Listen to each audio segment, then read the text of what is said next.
어, 수행에서 사띠를 어떻게 훈련하는지 알고 싶어서 질문을 드리고 싶은데요.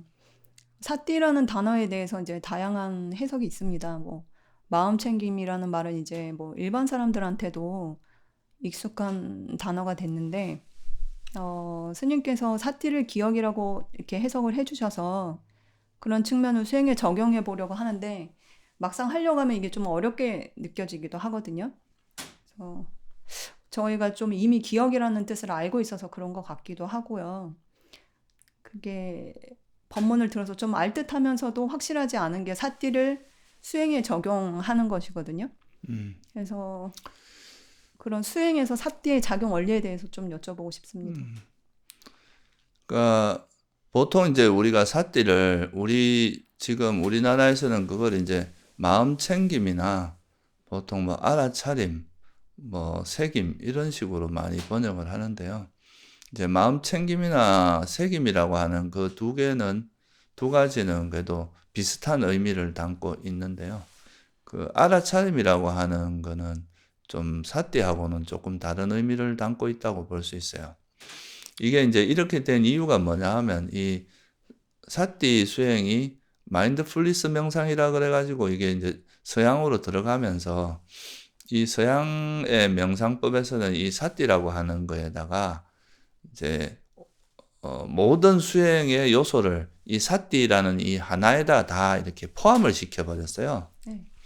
그래서 사띠 수행 이제 마인드풀리스 명상이다 이렇게 하면 뭐 무비판 판단하지 않고 무비판하면서 어떤 현상에 주의 집중하는 거, 뭐 이런 식으로 이제 보통 설명을 하는데, 이제 어떻게 보면 주의라는 거는 불교에서는 마나시까라라고 하는 그 용어가 따로 있고요. 집중이라고 하는 거는 또 그 에까까따라고 하는 용어가 또 따로 있고, 또 이제 무비판, 그러니까 뭔가 판단하지 않고 좋아하지도 않고 싫어하지도 않고 평온한 마음으로 하는, 이런 건 또 우베까라고 하는 평온이 따로 있는데, 그걸 불교에서는 좀 세분화해서 그런 각각의 작용들을 조금 구분해서 설명을 하는데, 이걸 이제 나중에 마인드풀리스 명상이라고 하는 거기에다가 다 포함을 시켜 놓다 보니까 이 사티 자체가 하는 기능에 대해서는 조금 포괄적인 개념이 된 거죠. 이런 걸 우리가 우산 용어라고 하는데, 우산이라는 게 있으면 그 우산 그 꼭대기에 우산살이 다 모이듯이 하나의 용어에다 여러 개념을 다 포함시킨 거예요. 그러니까 이제 그러다 보니까 사띠가 좀 포괄적인 개념으로 변한 게 있는데, 원래 이제 부처님께서 그 팔정도에서 말하는 정념, 그러니까 바른 기억이라고, 삼마사띠라고 하는 이 바른 기억이라고 하는 거는 사실 그 사띠의 다른 거하고 좀 차별화되는 기능에 좀 포커스를 맞춰보면 사띠는 우리가 어떤 수행을 통해서 얻어진 그 통찰을 잊지 않는 거, 또는 수행해야 될 대상을 잊지 않는 거, 또 우리가 또 그렇게 수행을 통해서 얻어진 그 통찰을 다시 잊지 않고 그걸 현재에 적용할 수 있는 이런 쪽으로 이제 부처님께서 말씀을 하신 거라고 볼 수 있거든요. 그래서 이제 사띠하고 지혜하고 이 사띠하고 쌈빠잖아. 소위 말해서 이 정념이라고 하는 이 두 가지가 이제 항상 같이 작용을 하긴 하지만, 이 지혜라고 하는 거는 이제 현상을 파악하고 통찰하고 알고 꿰뚫어 아는 이런 작용을 한다면, 거기서 얻어진 그 통찰력을 잊지 않는 거, 그걸 이제 잘 우리가 가지고 기억을 해서 그것이 다시는 이제 망각되지 않고 이제 어떤 현상을 볼 때 그대로 작동되도록 하는, 이게 이제 사띠의 가장 중요한 기능이거든요. 네. 근데 이제 너무 마음 챙김, 뭐 이제 그런 알아차림 명상, 알아차림은 사실 어떤 면에서는 이게 사띠의 번역을 하기보다는 지혜의 한 형태라고 보는 게 더 정확해요. 우리가 어떤 현상을 있는 그대로 뭔가 알아차린다는 것은 통찰이 들어가는 거거든요. 그게 우리가 알아차린다는 거, 그거를 파악하고 이해하는 게 들어가는 거잖아요. 이게 뭐다라고. 그러니까 그건 어떻게 보면 사띠의 기능이라기보다는 지혜의 기능이라고 보는 게 더 정확하거든요.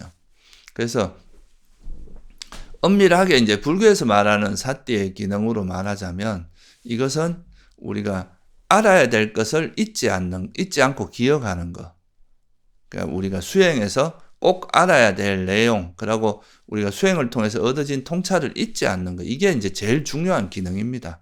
뭔가 파악된 통찰을, 지혜를 통해서 얻어진 그 어떤 현상에 대한 바른 이해, 이런 것들을 그대로 잊지 않고 그걸 잘 기억해서 다음에도 우리가 그 현상을 볼 때 그것이 망각되지 않도록 하는 그 역할을 하는 것이 가장 중요한 기능이라는 거죠. 그러면 사띠가 진짜로 수행에서 기억이라고 쓰여질 때는 지혜나 통찰이 정말 중요하게 작용이 되는 거네요. 그렇죠. 그래서 이제 부처님께서 그 기억을 할 때 예, 바른 기억과 그릇된 기억으로 나눴단 말이에요.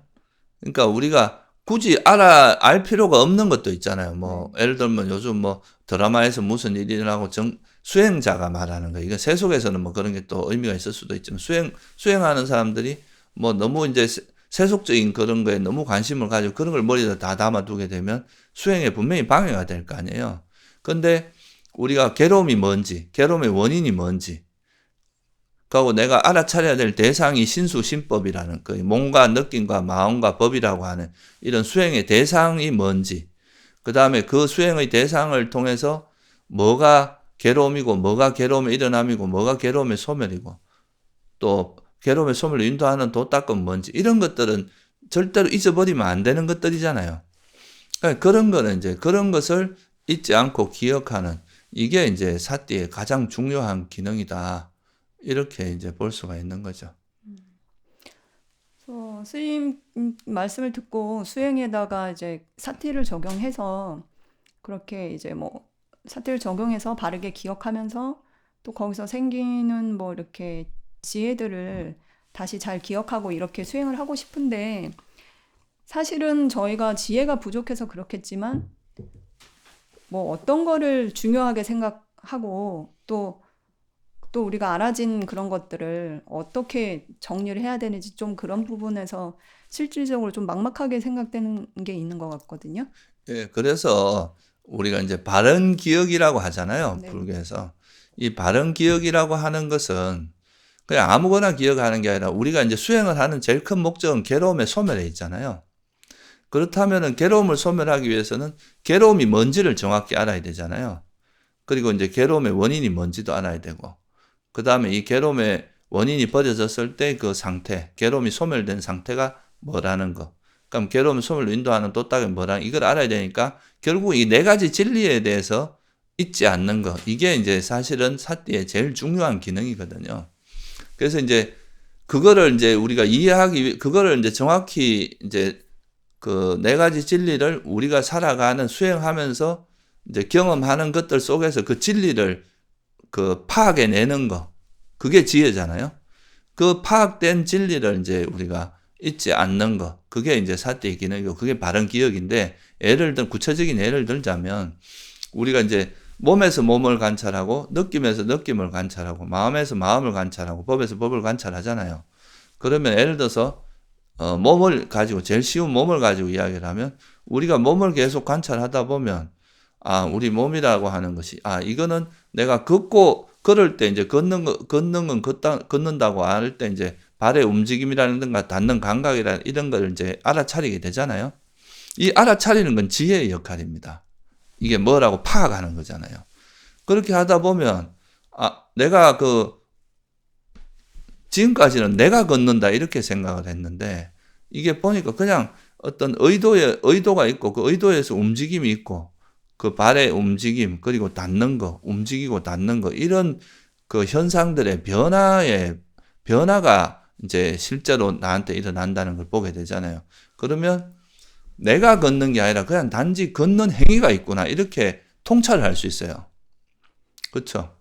그렇게 네. 통찰을 하면은 이게 이제 몸이라고 그러니까 나라고 하는 것은 결국은 이 걷는 행위라는 거는 이제 법으로서 보면 이게 또 바람의 요소라고 볼 수 있잖아요.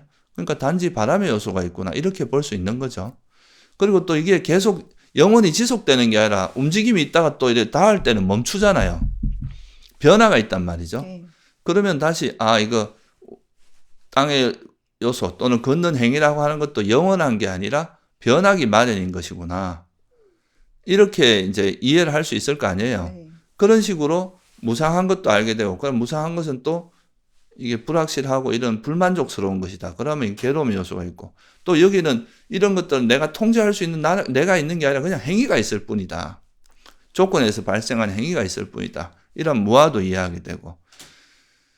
그러니까 이렇게 이제 우리가 그 알아차린 그 현상을 그냥 알아차림으로 끝나는 거는 사실 그게 좀 무의미하다기보다 그 수행에서 통찰이 얻어지거나 이러기는 좀 부족하거든요. 그런데 내가 지금 잠깐 예를 들었듯이 몸을 알아차리는 과정에서 일어난 그 현상들을 정리를 해보면, 몸이라고 하는 것이 이런 4대 중에 내가 움직임이라고 하는 거는 바람의 요소고, 또 이거는 변하기 마련이니까 무상하고 괴로움이고 무하다. 이렇게 만약 이해를 하게 되면, 이거는 내가 그 알아차린 내용을 그 고성제라고 하는 진리에 맞게 이해를 한 거잖아요. 그런 통찰이 생기잖아요. 네. 그런 통찰을 잊지 않고 기억하는, 이게 또 사띠의 굉장히 중요한 기능이거든요. 네. 그래야 이게 다음에 내가 이제 내 몸의 움직임을 보면, 몸이라는 건 그냥 4대 요소 중에 한 가지고 이건 정말 무상하고 내 것이 아니다. 이렇게 생각하면 거기에 대한 집착이 안 생길 거 아니에요. 네. 네. 이러면서 우리 지혜가 성장하는 게 있거든요. 네. 그래서 우리가 그런 이제 단순히 알아차림으로 끝나는 게 아니라 그 알아차림을 통해서 얻어진 그런 바른 정보들이 있잖아요. 그 바른 정보들을 진리에 맞게, 그러니까 진리라는 그 틀 속에서 이래서 부처님께서 이걸 고성제라고 하셨구나. 그럼 이런 게 왜 자꾸 이런 게 반복되느냐? 집착 때문이다. 그래서 이 집착이 괴로움이 일어나는 원인이구나. 이렇게 이제 가고, 이걸 버리는 방법은 이것의 그 몸에서 이 몸이라는 게 무상하고 괴로움이고 무아라는 걸 통찰하게 되면 여기에 대해서 집착할 만한 가치가 없다. 이거는 위험한 것이다. 이거는 그 우리가 집착할 만한 가치가 없는 것이다. 이렇게 통찰이 되니까 거기로부터 애착이 버려질 거 아니에요. 그런 이제 지혜를 개발하는 게 이걸로부터 벗어나는 방법이구나. 네. 이런 식으로 이제 지혜가 성장할 수가 있는 거거든요. 네. 근데 그냥 이걸 알아차리고 나서 그냥 그걸로 끝나버리면, 그냥 내가 이걸 알아차리니까 그 있는 그대로 알아차리다 보면은 마음도 고요하고 그것은 이제 일종의 약간 찰나산매 같은 게 있으니까 편안하잖아요. 네. 네. 그러면 거기에 안주하게 되는 네. 거죠. 그냥 그걸로서 끝나지, 이 알아차림을 통해서 진리를 스스로 체득하게 되고, 그 진리를 체득하는 걸 통해서 내 마음속에 있는 번뇌를 버려서 괴로움을 소멸하는 이런 방향으로 성장을 하질 않는다. 그래서 이렇게 되도록 하는 그 중요한 메커니즘이 기억의 작용이라는 거죠. 그러니까 우리가 수행을 통해서 얻어진 그 통찰을 잊지 않고 기억을 해야 되고, 네. 또 이 기억이 되고 있으면 다시 그 현상을 관찰할 때 적용이 되고, 이렇게 반복되다 보면 이게 이런 통찰력이 그 현상을 관찰하면서 얻어진 그런 통찰, 특히 괴로움과 괴로움의 소멸에 관한 그런 통찰이 점점 우리 마음에 정착하게 된다. 그렇게 해서 그러면 이제 이게 그런 거에 대한 바른 기억이 확립되면 다시는 그게 이제 쏙지 않는 거죠, 그 현상에. 이제 그렇게 되는 게 가장 큰 기능이에요, 이 사띠가.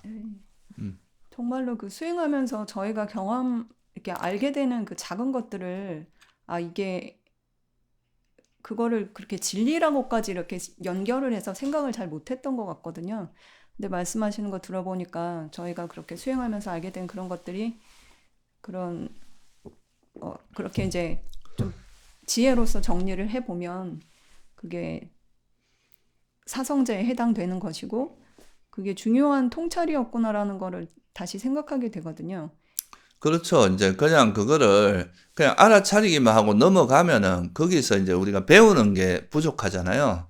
근데 이제 이 알아차린 후에 이 알아차린 내용을 그러니까 진리에 맞게 법답게 해석을 하는 거예요. 내가 알아차린 이게 부처님 말씀하신 이 내용이구나. 무상하다는 게 이런 의미구나. 또 부처님께서 왜 우리 몸은 4대로 이루어져 있다고 했는지 알고 보니까 바로 내가 걷는 행위가 있고 또 닿는 거, 이런 닿는 거는 일종의 땅의 요소잖아요. 그러니까 그런 것들이 변하고 있는 거고, 이런 것들이 모여서 있는 걸 내 몸이라고 하는구나. 이렇게 이제 그 알아차리는 과정을 통해서 이런 이제 바른 정보들이, 바른 알미 생기는데, 그런 것들을 그냥 자기식으로 자의적으로 해석하면 사견이 돼요. 그런데 이거를 이제 우리가 부처님의 가르침이 이제 그런 사성제를 잘 잊지 않고 기억을 하고 있으면 그 진리의 틀에 맞게 이걸 해석을 할 거 아니에요. 네. 그러면 이건 이제 실전을 통해서 얻어진 통찰이란 말이죠. 네. 그럼 이게 또 기억이 돼요. 이제 잘 기억을 해두는 거죠. 그러면 이게 또 다음에 수행할 때 또 그 현상을 이해하는데 활용이 되는 거죠. 그러다 보면 이제 수행을 통해서 얻어진 경험들이 많이 쌓이면 쌓일수록 이 진리에 대한 이해가 점점 확고해지고 점점 깊어지고, 이러면서 이제 우리가 지혜도 깊어지고 수행도 깊어지고 이런 거죠. 그래서 그렇게 하는데 이게 사띠의 작용이 굉장히 중요하다. 그러니까 이제 그런데 보통 이제 사람들이 그 사띠라는 것을 단순히 수행 테크닉적으로만 이해를 하는 경우가 많거든요. 그러니까 뭔가 현재를 알아차리는, 이게 이제 사띠의 전부인 것처럼. 근데 실제로 알아차리는 거는 지혜의 역할이고, 그 현재를 알아차릴 때 얻어지는 그 정보를 순간순간 기억하는, 이게 사띠의 역할이에요. 물론 여기도 사띠가 기억의 작용이 아주 중요하게 쓰입니다. 네. 근데 매 순간순간 우리가 그 어떤 현상을 알아차리면서 순간순간 얻어진 그런 통찰력도 기억의 기능이 있기 때문에, 이걸 기억을 우리가 잊지 않고 기억을 하기 때문에 그런 이제 이 정보를 취합해서 진리에 맞게 우리가 체계적으로 정리를 할 수 있는 거거든요. 그러면서 우리가 진리에 대한 이해가 깊어지는 거거든. 그래서 여러 가지로 이제 많이 쓰이지만, 단순히 그 사띠라고 하는 건 어떤 수행의 테크닉적인 문제보다 우리가 부처님이 말씀하신, 부처님께서 깨닫고 우리에게 설해준 그 진리의 가르침을 우리가 실제로 우리 수행에서 적용을 해서 확인을 하고 그걸 내 걸로 체득하는 그 과정이다. 그렇게 체득한다는 의미는 기억이 확립된다는 의미거든요. 그러니까 이렇게 되도록 하는, 그러니까 완전히 그 진리가 다시는 망각되지 않도록 하는, 이게 바로 사띠의 가장 중요한 기능이다. 그렇게 볼 수가 있는 거죠. 그러면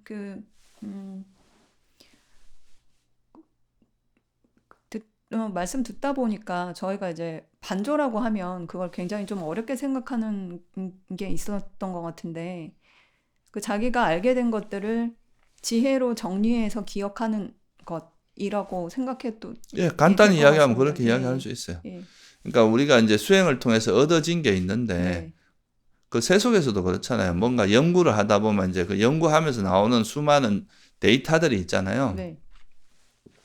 그럼 그런 데이터를 취합해서 이제 그 좀 학문적인 그런 틀에 맞게 정리를 해서 그게 정확하게 이제 정리가 되고, 그게 이제 그런 게 잘 쌓이면 그게 하나의 논문이 되고 그런 거거든요. 그런 것처럼 우리도 이제 수행을 하면서 얻어진 그런 계속 이제 몸과 마음을 알아차리다 보면 거기서 얻어지는 이제 통찰들이 있잖아요. 그거를 그냥 지나버리면 그냥 그때 그런 경험했지 이렇게 지나가 버리고 말아요. 근데 이거를 이렇게 이제 우리가 경험한 것들을 모아서 그 부처님이 말씀하신 그 진리의 틀에 맞게 해석을 해야 되는 거죠. 그래서 내가 이렇게 관찰해보고 마음이라고 하는 것이 항상 이렇게 접촉에 의해서 일어나는구나. 이걸 막 이해를 하면, 접촉에 일어나니까 접촉이 없으면 이것도 사라진다는 거죠. 그러니까 이 마음이라고 하는 것도 가만히 알고 보니까 이게 계속 변하는 거구나, 이런 것도 알 수 있고, 그다음 마음이라는 것은 무상하구나. 그러니까 이건 괴로움이고 내 것이 아니고 무하다. 그럼 이렇게 이런 통찰들이 생기면 말로만 우리가 지식으로만 알고 있던 이 몸과 마음이 무상하고 내 것이 아니고 나라는 존재는 몸과 마음, 그러니까 물질과 정신으로 이러는데, 이 정신 자체도 접촉에서 일어나는 거니까 무상하고, 몸도 이런 이제 음식을 안 먹거나 뭐 하여튼 이것도 몸이라는 것도 조건에서 변하는 거니까 무상하고, 그래서 나라고 하는 존재도 변하기 마련이구나. 이런 것이 바로 고성제에 대한 통찰이잖아요. 그러니까 이런 게 이제 실제 내가 관찰 속에서 얻어진 그 통찰들이 이렇게 진리에 맞게 정리가 되고 체계적으로 정리하면서 그 경험이 단순히 경험으로 끝나지 않고 지식으로 체계적으로 정리돼서 우리가 기억하게 하는 그 기능이 삿띠라는 거예요. 그리고 마지막으로 하나 더 여쭤보고 싶은 게 저희가 근데 물론 아직 그 지혜가 성숙하지 않아서 그렇겠지만 뭔가 이렇게 조그맣게 알아지는 것들은 많이 있는 것 같거든요. 수행하면서. 근데 그거를 진짜 정리하는 게 되게 많은 노하우가 필요한 것 같아요. 그렇죠. 알아지는 거는 많은데 되게 산만하게 그냥 이렇게 있다가 다 그냥 흘려서 보내버리는 식으로 되는 경우가 좀 대부분인 것 같거든요. 정리를 잘 할 수 있는 방법이 있습니까?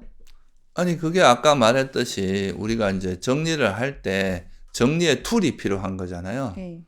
정리를 하는 도구가 있어야 되는데, 그거는 우리가 그냥 자기 생각으로 만약에 이게 우리가 관찰된 것을 이해해버리면, 그건 세속에서 똑같아요. 세속 사람들도 자기 나름대로 삶에서 경험한 거를 자기식으로 해석을 하거든요. 근데 우리는 이제 그 진리를 알고 싶어 하는데, 진리를 스스로 아는 거는 굉장히 많은 시간이 걸리고 어렵거든요. 그러니까 부처님께서 스스로 깨닫고 나서 그 당신이 깨달은 바를 정리한 게 법이란 말이죠. 그 중에서도 가장 핵심적인 게 사성제인데, 그러면 우리가 이제 사성제를 배워서 익혀야 되는 거죠. 처음에는 배워서 그냥 지식으로라도 기억을 해야 돼요. 그게 이제 첫 번째인 거예요. 그러니까 네 가지 진리가 뭐가 있다는 거를 단순한 지식으로라도 기억을 해서 그걸 이제 배워서 기억을 해야 되고, 그러면 이제 그거를 기억하고 있으면 내가 수행을 통해서 얻어진 정보, 그 수행을 알아차리면 하다 보면 이제 통찰력이 생기잖아요. 조금씩 알아지는 게 있잖아요. 그 알아진 것을 이 부처님이 말씀하신 이 진리에 빗대어서, 그럼 내가 아는 게 여기에서 어디에 해당하는지 이렇게 그 검증을 할 수 있잖아요. 그런 과정에서 이 처음에는 지식으로 알고 있던 이것이 이제 내 수행 과정에서 하나하나 확인이 되는 거죠, 실제로. 확인이 되고, 그거를 이제 이 진리에 맞게 내가 정리를 하는 거예요. 그래서 이 정리를 하는 과정에서는 반드시 이 바른견해 또는 사성제라고 하는 이 도구가 반드시 필요한 거죠. 그래서 이렇게 맞게 정리를 해야 그게 반조를 잘 하게 되는 거예요. 네, 알겠습니다. 감사합니다, 스님.